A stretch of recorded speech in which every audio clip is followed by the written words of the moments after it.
तर आज भोवराच्या शेतामध्ये आलेलेच आहे. तर या झाडाला खूप अशा लवंगी मिरच्या लागलेल्या आहेत आणि त्या एकदम लाल झाल्यात, तर काही काही गळूनही चालल्यात. तर पावसाने अशा पद्धतीने मिरच्या लाल होत असतात. मिरच्याच्या झाडाला पण ऊन राहत नाही वाळायला. लवंगी मिरची आहे ही एकदम लाल भडक अशी. लाल झालेत ना पावसाने, गळून चालले.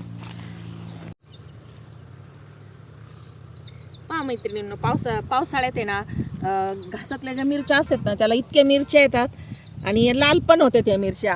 पण काय होतं, पावसाचं वातावरण असल्यामुळे आहे ना वाळायला मिरच्याला ऊन नसतं. पण तरीही अशा एकदम लाल लाल भडक मिरच्या निघालेल्या. बाईचा घास कापायचा झालाय तोपर्यंत म्हटलं चला आता मिरच्या तोडाव. तर भरपूर अशा मिरच्या लाल झालेल्या आहे आणि भोवराच्या शेतमाळ्यात आल्यावर हे असेच उद्योग करावं लागतात आहे ना. तर आज चुलीवर आहे ना घासाची भाजी करणार आहोत. तर कुंकू टिकली किचनवर रेसिपी टाकणार आहे, तर नक्की जाऊन पहा. आणि आता 2-4 दिवस विश्रांती आहे भोवराच्या मळ्यामध्ये, तर आता इकडचेच व्लॉग येणार आहेत.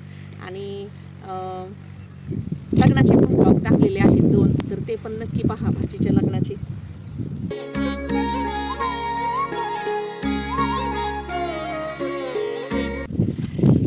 इथं मिरचीच्या झाडावर आहे ना एक पक्ष्याचं आता घरट्याचं बांधकाम सुरू आहे. अजून आता सुरुवात केली त्यांनी मिरचीच्या झाडावर, कारण मिरच्याचं झाड आहे ना असं दाट असतं ना, तर पाऊस लागत नाही, त्यामुळे ते आता मिरच्याच्याच झाडात घरटं बांधून त्याच्यामध्ये अंडे देईन.